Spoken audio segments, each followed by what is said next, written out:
she is taller than I or she is taller than me? কোনটা সঠিক? Confused? চলো জেনে নিই। একটা সেন্টেন্সে একটা প্রোনাউন যখন দ্যানের পরে ব্যবহার হবে তখন সেটা সাবজেক্টিভ কেসে থাকবে কি অবজেক্টিভ কেসে থাকবে, এটা ডিপেন্ড করবে অন দ্য ইমপ্লাইড ভার্ব। আর একটু ক্লিয়ারলি বুঝিয়ে বলছি। সাবজেক্টিভ কেস যেমন I, you, he, she, they. Objective case যেমন me, us, him, her, you. এটা টোটালি ডিপেন্ড করবে অন দ্য ইমপ্লাইড ভার্ব। যেমন মনে করো, she is tall, I am tall, but she is taller than I am. এখানে she is tall, she is in the subjective case.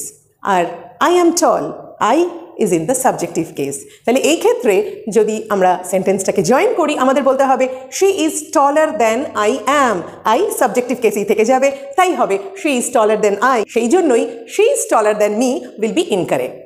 এবার তোমাদের জন্য question, she sings better than he or she sings better than him. Share your answer in the comments. হ্যাঁ, আরেকটা কথা, আর এমনই যদি আরও অনেক রুলস জানতে চাও অবশ্যই সাবস্ক্রাইব করতে হবে ডক্টর রয়স ক্লাসেস।